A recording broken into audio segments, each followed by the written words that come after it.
Hi, I'm Joe DeLisi, and this is the Joe DeLisi Financial Advisor Podcast. Hey, everyone, welcome to the podcast. We're going to talk about your advisor today, and your advisor might be me. So these are questions you can ask me. I want to focus on the advisor because, we're more than halfway through the year. The last podcast that we've done, and you might have listened to, was about, our tech stocks in trouble. And the tenor of this podcast, generally speaking, is heavily weighted to investments. Because they're very emotional. We've actually done podcasts on that. I think taxes are a close second.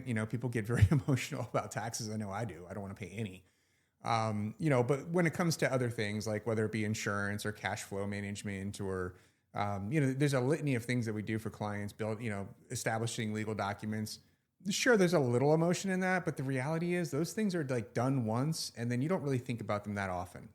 In passing, you do. Maybe in an annual review, you might look at your legal documents and your liability insurances and life insurances and your mortgage statements and that kind of thing.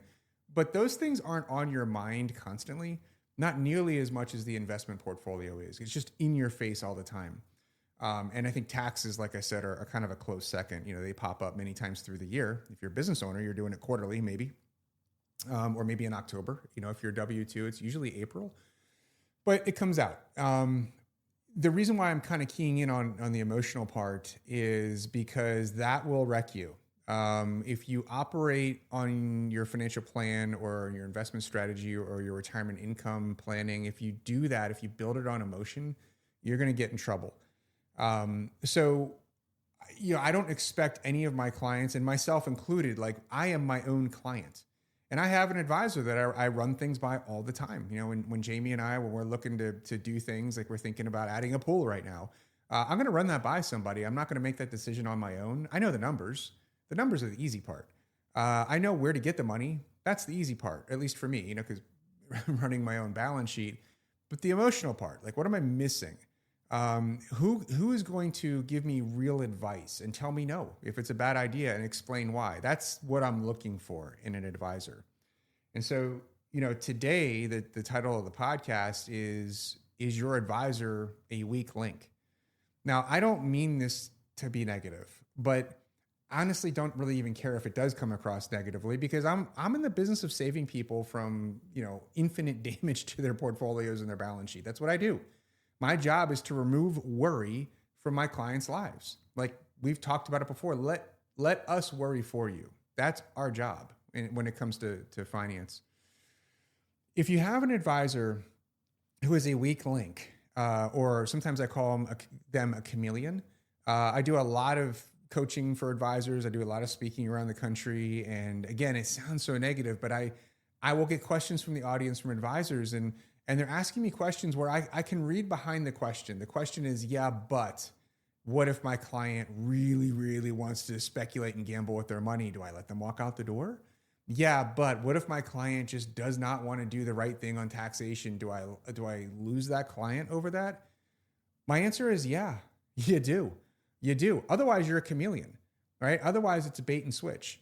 Otherwise, you're not an advisor. You're maybe a salesperson, and that's not what we're doing. And so I've put together, I just kind of randomly typed out some questions here that I would ask an advisor. If I, knowing everything I know, but if I wasn't in this business, what would I ask an advisor? Now, the funny thing is, if you kind of like Google this or you look on the internet, they're gonna tell you things like, ask your advisor if they're a fiduciary.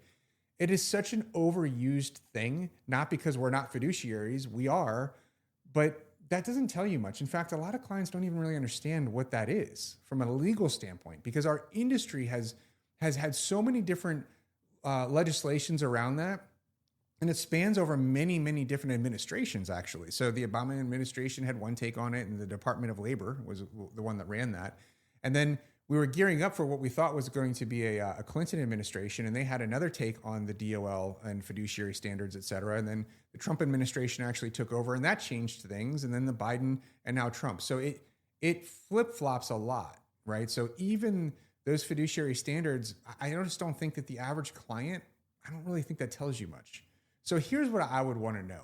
And if you're a client of mine, ask me these questions. Some of you have. And for a lot of you, I just lead with it and tell you.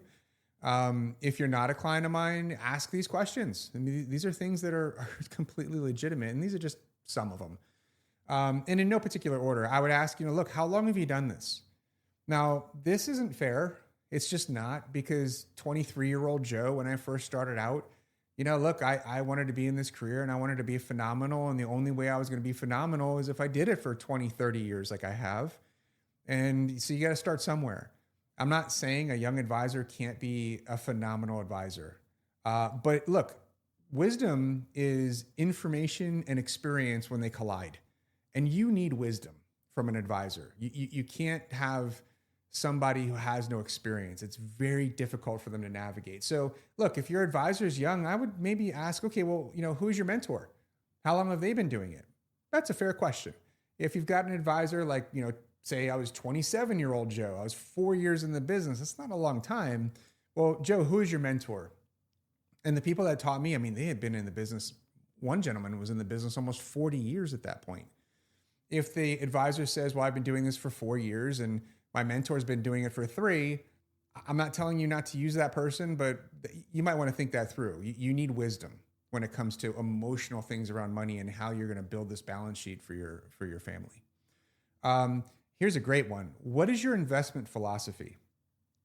Again, I'm not trying to be negative here, but this should not be difficult for an advisor to answer. If there is any hemming and hawing around what is your investment philosophy, I would tell you I would run, because if they don't have a very easily narrated investment philosophy, then there is none, right? It's whatever's kind of in the news that day, and you can really get damaged that way. We've seen it, in over 30 years, we've seen it. We've seen fancy products. We've seen different tax plays. We've seen tech stocks and internet stocks, and we've seen it all, IPOs. We've really seen it all. And so if there's not an undergirding, relentless investment philosophy that the advisor is willing to lose a client over, I would not use that advisor. I'd be very cautious of that person, because I want to know exactly how they feel. Look, the prospective client may not even agree with the advisor philosophy. That happens with us. I'll meet with a new potential client. We'll discuss investment philosophy. Usually it's me bringing it up. And, every now and then, for the most part, people don't really have their own. And so they enjoy being educated and learning, and it's great.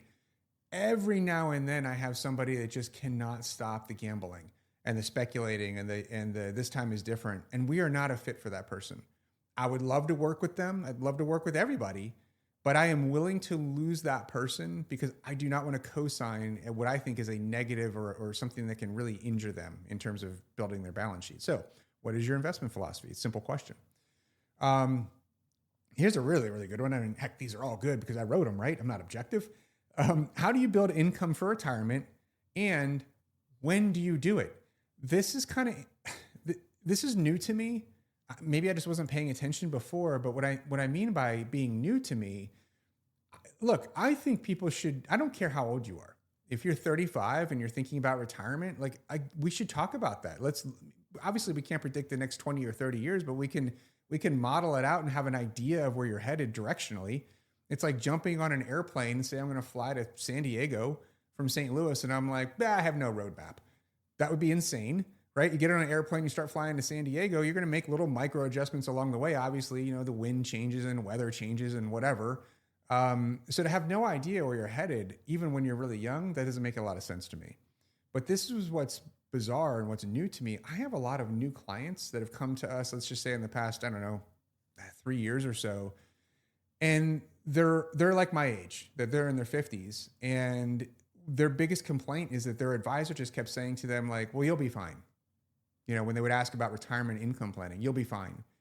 That is not going to remove worry from people. And that's our job, is to remove the worry for you. So, you need to ask your advisor, like, when are we going to build this income map? When are we going to look at an income policy statement, is what I call it? When are we going to do that? You should be doing that now. And it shouldn't just be a real simple kind of Monte Carlo, just one calculator kind of a thing. No, it needs to be a literal roadmap. What are we going to take? When are we going to take it? In what order? What are the different tax buckets at play there? What about if I pass away, how does that work with my spouse? What about Social Security maximization? There's a litany of stuff there. So I would ask your advisor, when are we doing that? And what was that going to look like? Give me an example. Show me a sample, right? It doesn't need to be a real client's data, but give me an idea. In that same vein of retirement income, how about, hey, Mr. Advisor, when are you retiring? Like, that's an important question. I'm thinking about it more and more. Obviously, I'm 51 years old. I mean, I'm not going to, listen, I've got 6 kids. A lot of you know that. Our youngest is 5. I'm not retiring anytime soon. But if you've got an advisor, just like I was kind of picking on the younger advisors before, how long have you done this? Well, listen, it's fair to ask we'll just say more veteran advisor rather than an older advisor. When are you retiring? Like, are you going to sell this business? What's going to happen to me if I trust you to build my income planning and then, and I retire, say 5 or 6 years down the road, but you retire before me or soon thereafter? Like, well, who's going to manage this for me? Those are important questions. This is not just, hey, build me a portfolio and hope for the best, right? Help me with my legal documents, sell me some insurance, work on my mortgage, and then hope for the best. You're really, at least from our perspective, you're signing up for some of you, for a lot of you, a lifelong commitment, right? I mean, we're going to walk you right up to the exit of a business or right up until you're leaving the workforce and retiring, and then through that. And so if you've got an older advisor, look, they're not going to work forever. I understand that. Who's waiting in the wings? Right? How long have you mentored those people? What is their investment philosophy? What would that look like? Get to know them now. That's important. I mean, that's if it were me, critically important. What are your non-negotiables? We did a whole podcast on this. You can go back. It's probably, 3 or 4 pods ago. What are you willing to lose a client over? I can tell you that straight as an arrow. I mean, it's not that difficult for me. We will not speculate and gamble with your money. We will not co-sign you doing the same. So if you don't want to work with us because of that, I don't want to lose you, but we're going to lose you. I'm not going to have people lose 50% of their money or have the potential to because of speculating and gambling with their money. Go to Vegas for that stuff. We don't do it in portfolios. Look, I'll lose a client over just not insuring their life or buying the right amount of, umbrella policy. I'm not a licensed property and casualty agent. But I can look at somebody making $500,000 a year that has no liability coverage, and I can tell them to go to their property and casualty agent and fix it. And if they just say, no, I'm not going to do that, like, we're not going to work with somebody like that. Not because we don't like them, not because they disagree with us, because just like my doctor, if my doctor's telling me, hey, you really need to do this or exercise that way, or, your dentist is telling you, hey, floss, and you just say no, well, what's the point? Why go to the dentist? Just to fix all the problems? Like, we don't want to do that. We want to build something for you so that your family has all those hopes and dreams and desires and legacies. And it's an amazing thing we can build together, but I am definitely willing to lose clients over just really, really, contrarian behavior and philosophies. And so your advisor should know what those things are. Here's a great one. How long has your support staff been with you? Look, I'm happy to report Sarah Apple, who a lot of you know, all of you know, really, if you've been with us any period of time. I think she just started her 15th year with us. And that's important, right? I mean, keeping staff with you for long periods of time is as important, I think, as the advisor being around. Because, that staff support person, while you may not interact with them all the time, and obviously they're not going to build your income statements and, your investment portfolios and taxes and legal documents and insurances, I get it. But they're the ones that are doing the incredibly critical job of handling the paperwork, making sure that the custodian's paperwork matches the investment management paperwork, and making sure insurance policies get underwritten the correct way and that the documents are signed the correct way. I mean, they're critically important. We don't want a lot of turnover there. Right? I understand that we don't keep employees forever. If you're a business owner listening to this, you're rolling your eyes going, man, I wish I could keep somebody that long. I understand. And there's always going to be staff turnover. But, the direct support staff should not be somebody that's every 6 months, a year, or something like that. Just something to kind of keep in mind. How long has your support staff been with you, and how old are they? What's their plan? In that vein, what happens if you die, become disabled, or leave the business? I mean, look, I could die tomorrow. We had a client pass away from a heart attack recently. A healthy guy, my age, died in his sleep. It happens. It could happen to me. I could become disabled. I could sell the business. So what's the plan around that? you're my client. I build those plans for you. If you die, become disabled, when you retire, like I'm building those for you. I have those too, right? So I have advisors waiting in the wings. If something were to happen to me, I know exactly who they are. I know how long they've been in business. I know their philosophies. They all match up. They all, it would just be like working with Joe with a different personality. So that's a question you want to ask people. What are the contingency plans here, right? Who else is around? Kind of a longer podcast, but it's been on my mind recently.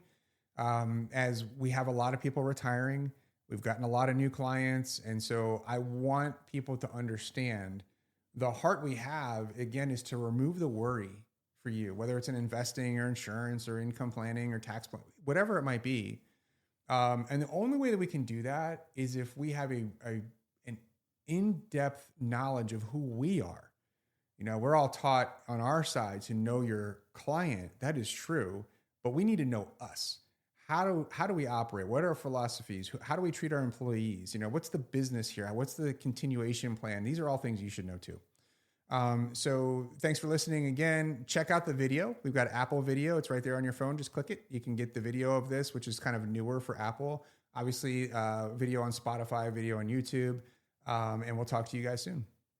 Joseph DeLisi is a registered representative and financial advisor of Park Avenue Securities, LLC, OSJ 5280 Carroll Canyon Road, 300 San Diego, California, 92121 619 648 Securities products and advisory services offered through PAS, member FINRA, SIPC. Financial representative of the Guardian Life Insurance Company of America, Guardian, New York, New York. PAS is a wholly owned subsidiary of Guardian. Westpac Wealth Partners, LLC is not an affiliate or subsidiary of PAS or Guardian. Insurance products offered through Westpac Wealth Partners and Insurance Services, LLC, a DBA of Westpac Wealth Partners, LLC. CA Insurance License number 0D34103. This podcast is for informational purposes only and is not to be construed as tax, legal, or investment advice. Although the information has been gathered from sources believed to be reliable, please note that individual situations can vary. Therefore, the information should be relied upon only when coordinated with individual professional advice. Guardian, its subsidiaries, agents, and employees do not provide tax, legal, or accounting advice. Guardian and its subsidiaries do not issue or advise with regard to mortgages, property and casualty insurance, and or car insurance. Consult your tax, legal, or accounting professional regarding your individual situation. All investments and investment strategies contain risk and may lose value. Diversification does not guarantee profit or protect against market loss. Equities may decline in value due to both real and perceived general market, economic, and industry conditions. Investing in securities of smaller companies tends to be more volatile and less liquid than securities of largest companies. Investing in the bond market is subject to certain risks, including market, interest rate, issuer, credit, and inflation risk. This material is intended for general use. By providing this content, Park Avenue Securities LLC and your financial representative are not undertaking to provide investment advice or make a recommendation for a specific individual or situation, or to otherwise act in a fiduciary capacity. Past performance is not a guarantee of future results. Indices are unmanaged and one cannot invest directly in an index. 9023-039.1. Expires July 2028.